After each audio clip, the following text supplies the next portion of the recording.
Today we are looking at a 2000 BMW 750 IL. I purchased this car around 6 months ago, and 3 months of that it didn't work. I bought it and actually I would have been able to drive it home, but I decided not to because I was concerned that it would break on the way back. So as soon as I got it off the trailer, I was greeted with a check engine light, a common sight among my cars, and since then I have put quite a bit of money into the car and getting it into the condition you see it now.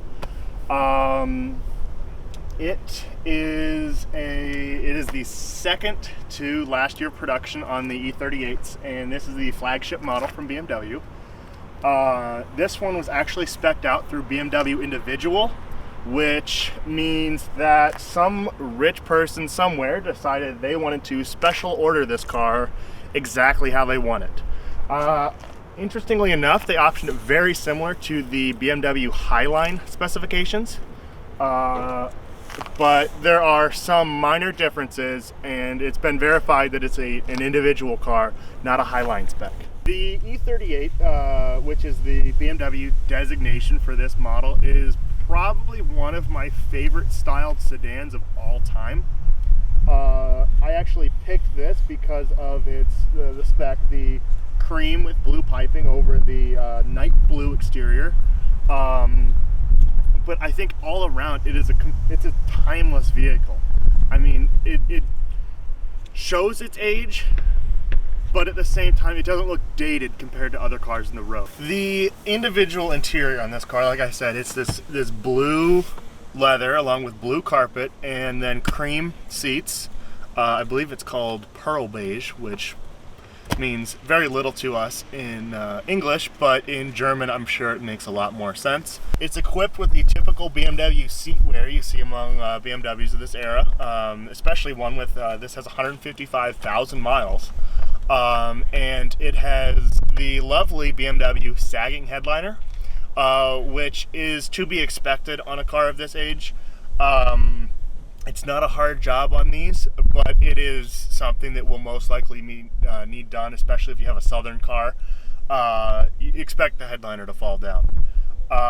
It's a typical BMW in that it has a very driver-centric cockpit feel. Everything is driver focused. This one a little less so than something like an 8 Series of the time, but still very much driver centric. Now, I said the front seat was a nice place to be in this car, but it's nothing compared to the back seat. The only thing I'm missing in the back compared to the front is the massaging seats, but honestly they don't do very much. But a ton of interesting hardware back here. I mean, this center console doesn't just open down, but it actually has a rotational mechanism where it folds up and into position. That way it is not placed too low compared to your arm when you're sitting in the back.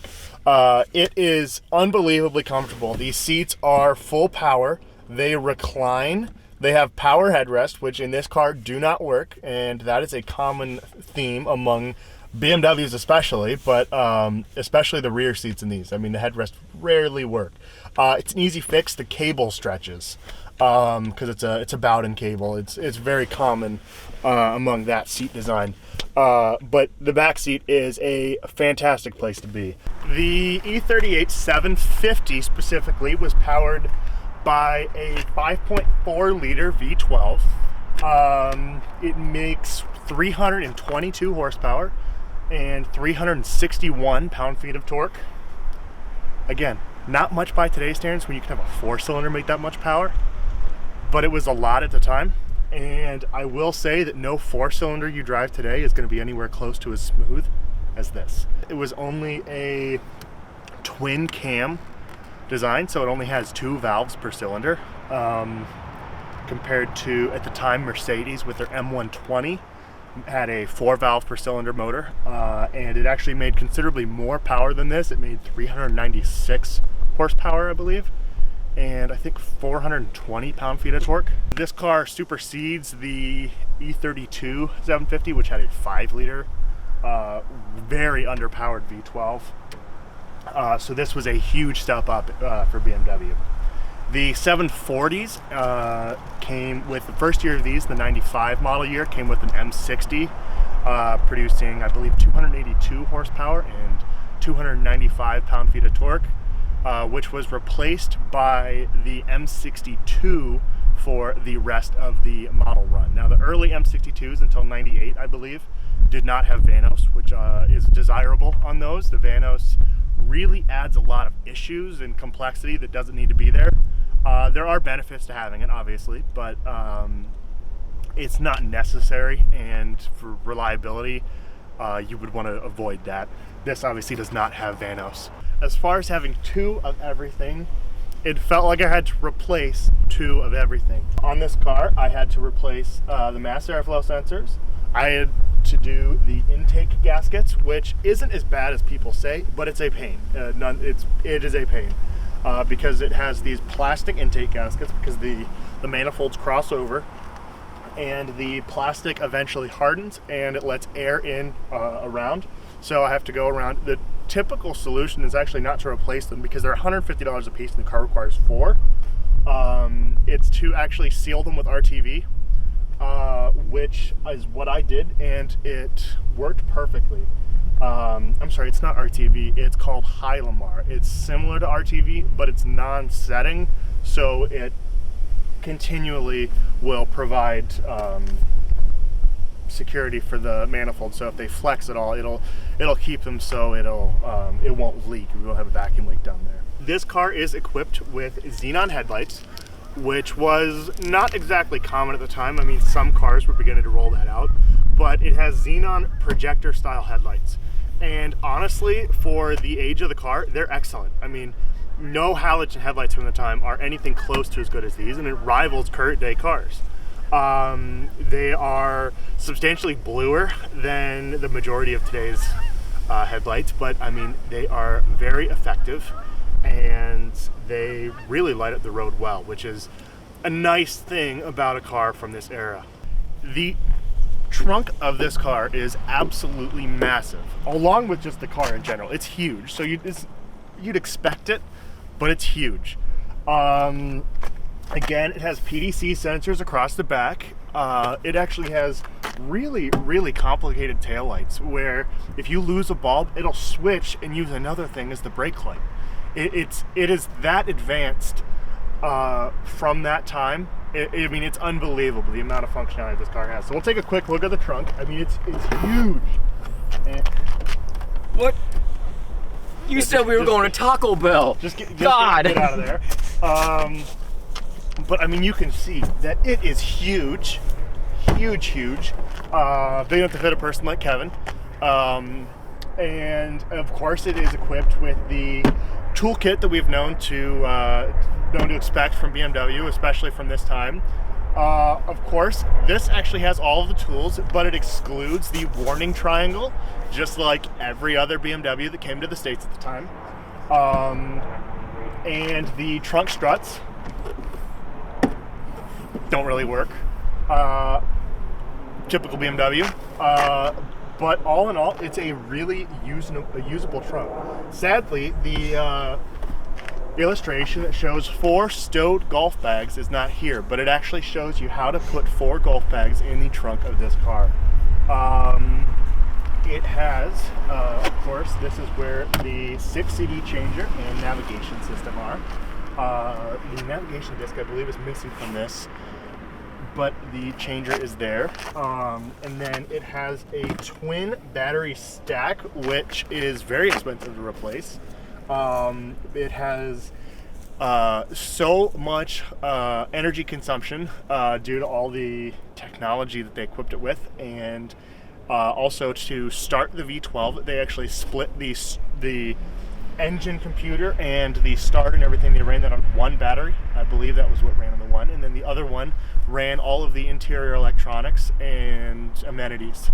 A common misconception on both the E38, specifically the 750 models, and the W140 Mercedes, the S-Class models of the same era, is that they have bulletproof windows, and they do not, but they do have double pane glass really just there for sound dampening. I mean, I'm sure it adds some kind of resistance, but it wouldn't be much. But these are some of the thickest windows I have seen in a passenger sedan, and it's pretty ridiculous. I'm amazed that these regulators, you know, BMW regulators, I'm amazed that these keep up with the task, but I haven't had a single issue with any of them. Last thing I wanted to mention was the sheer amount of leather and leather-like surfaces in this car. Unlike a lot of Italian cars and stuff like that, this leather, I mean, I believe the dashboard isn't, I think it's synthetic leather, but it's of extremely high quality. Everything is stitched everywhere. Every surface in this car is leather or wood. I mean, sure, there's a few plastic things here and there, but the majority of the car is leather or wood. And it is an awesome driving experience, and it's a very nice interior to look at. The seats in this car are something special. Now, these are not the sport seats, these are the comfort seats. So they're not equipped with the moving knee bolster, which only a few cars had at the time. I mean, the W140, which is his main competitor, the whole seat bottom moved, which is effectively the same thing as a knee bolster. But the comfort seats in this car did not have it, although it does have plenty of knee support. These seats go out quite far. And they are equipped with really a lot of adjustment. I mean, you can bring the front end up or down, rear back up or down, forward and back, and I mean, all the typical things you expect from a BMW seat. It has a power headrest, unlike some of the models at the time. But interestingly enough, it has the active massage function, and it has a pivot point, just like some of the later E60s and FL1s and all of those 5s and 7 series do. It actually has a pivot point up at the top of the seat where you can adjust the contour of the seat so it's most comfortable for you. It has power adjustable steering, as you'd expect, and for all of that, it actually has 3 memory settings as opposed to the typical 2. Not entirely sure why. These cars, I believe, only came with 2 keys, but it has 3 memory settings. And then for those of you that end up deciding you want to buy one of these, and if it's equipped with the integrated K40 radar, which obviously some of them are, some of them aren't, most of them aren't, for your information, because I couldn't find it for the life of me, the control for the radar detector is actually mounted under here. So whenever I rotate it, I engage the radar detector. We are driving the 750, and it is fantastic to drive. It's equipped with a ZF 5-speed transmission, and this is actually the Steptronic model, so you can manually select whatever gear you want it in, just like you would a modern transmission instead of putting it in 4, 3, 2, or whatever that might have. So you can actually select any gear all the way down to 1st through 5th, and you can actually choose to start out in 1st or 2nd gear, and actually this one, because the V12 lets you start out in 3rd gear, which isn't as painfully slow as you'd expect. And it's honestly fantastic to drive. It has the variable suspension settings. You can set it to firm or comfort, and it's actually this SEDC button, which you can set into sport mode. I'm sorry for the cup holders here, it's missing a little lock. But yeah, you can actually set the ride quality in this car, which again was a little bit ahead of its time. BMW had messed with it before with things like the E34 M5 and the E32, but it's a modern feature in a classic car. Ride in the 750 is relatively firm compared to a lot of today's luxury cruisers. I mean, it's comfortable, but it's firmer than a modern 7 Series, and definitely than a modern S-Class. Steering is relatively heavy and fairly communicative, especially for the size of the chassis. And overall, it is really an enjoyable weight, and the suspension is, I think, just right for this kind of car. I mean, it feels like an athletic, large sports sedan, and it's fantastic.